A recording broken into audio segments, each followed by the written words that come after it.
Hello, welcome back.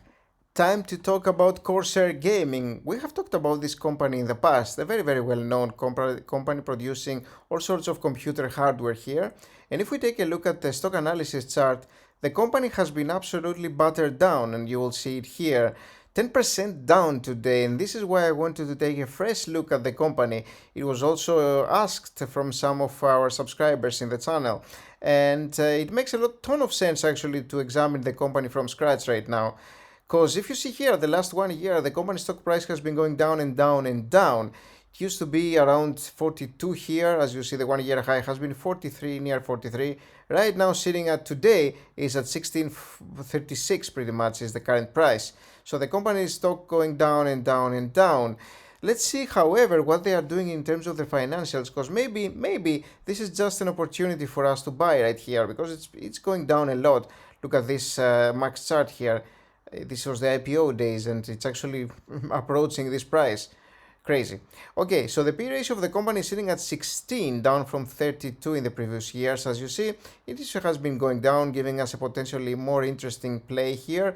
The price to free cash flow ratio, though, is interesting because it's very elevated, and as the price to earnings ratio goes down, the price to free cash flow ratio goes up, and that is very curious, and we need to examine why that's the case. Actually, we're gonna take a look at it using the financial statements module.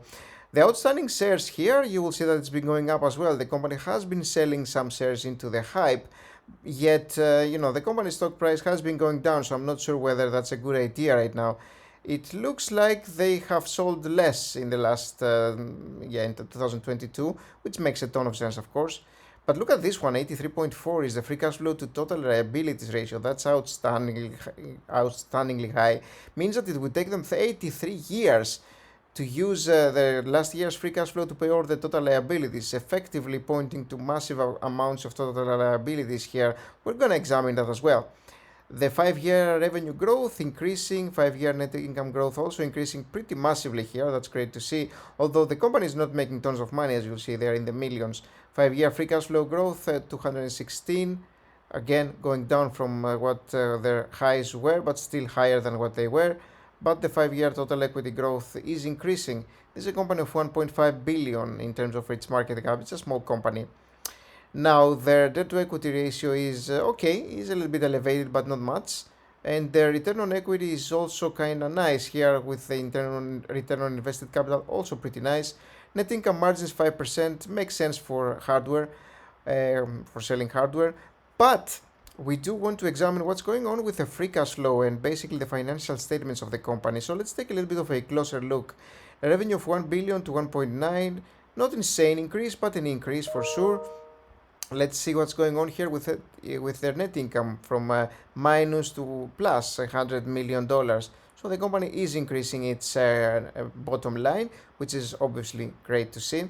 But what are they doing in terms of their balance sheet here? Let's take a little bit of a look. And you will see here that the total assets of the company are 1.3 billion, total liabilities 700 million, and the total equity sitting at 500 million. But the most important thing is, I click on the wrong one. The most important thing is the cash flow statement here, because we will see that the operating activities cash flow is positive, but has been decreasing here in the last year. It has been going much lower than 2020. A massive decrease at 88% here. They are still spending some money in investing activities and some in financing activities here. It's still in the negative, which is a good thing to see.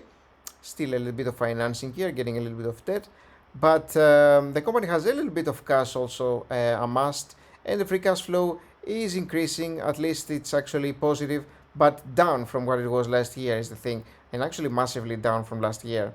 Okay, interesting. Let's take a look at the stock evaluation tool and see what kind of price it makes sense to pay for this company. And as you would expect, as the company's numbers are going down, we will probably be willing to pay less for the company, because you will see here the revenue growth has been stalling. It has been much worse. And the most important thing, look at the free cash flow growth, very negative in the last year. They have been doing really bad in the last 12 months, and so last fiscal year pretty much. And so that's not great to see. This potentially points to more risk for us. Now, the revenue growth has been sitting at 16, 28 for the last 3 years and 11 last year. We have to go a little bit low, 7, 9 and maybe 11 here. The net income margins are fairly low. This is a company with low margins, of course. So we're gonna go 1, 2 and 3. Free cash flow margin is for the most part negative. That's because of this number here, which was the odd one out. But overall, it's not negative as you see here. I'm gonna go somewhere in between all these values here. I'm gonna say 50, 60 and 70 because we did have 154 here, we did have 57 here, and then we did have a 9. Now this points to a company that is all over their place with their financials. They are doing like random years pretty much in terms of financials. But we need to have a sort of like an average of an estimate of what we're going to be using.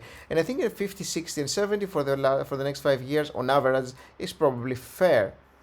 Now, this may be a little bit elevated though, although I don't expect the company to have this kind of year. This was a terrible year for the company.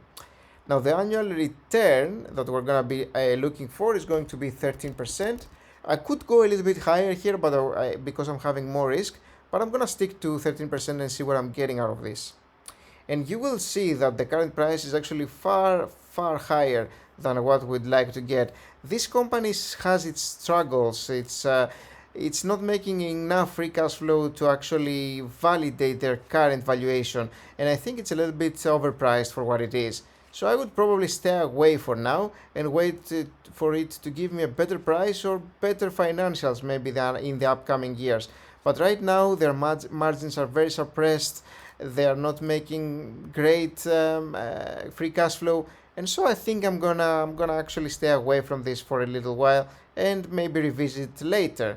Even though it's down a lot, that doesn't mean that we should necessarily be buying. The fact that the company is down means that the company is down. It doesn't mean that we should be buying. That's completely irrelevant, and this is why we're using a tool and financials and all these metrics and pretty much formulas to give us the best method and the best price to use for buying this company, and right now we are far from that. So I hope you enjoyed the video and I hope you liked what you saw here. If you did, please leave a like, that really helps, and remember to subscribe because on Monday I'm gonna be letting you know how to access this great tool over here. You can access it as well, and I will let you know again on Monday. Stay around for when that happens. And in the meantime, while you are waiting for this to happen, take a look at this video that I made earlier. And in this one, I'm discussing what's going on with Alibaba and the US and their current potential agreement in terms of their audit procedures. Thanks for watching this one, and I'll see you in the next one. Bye-bye.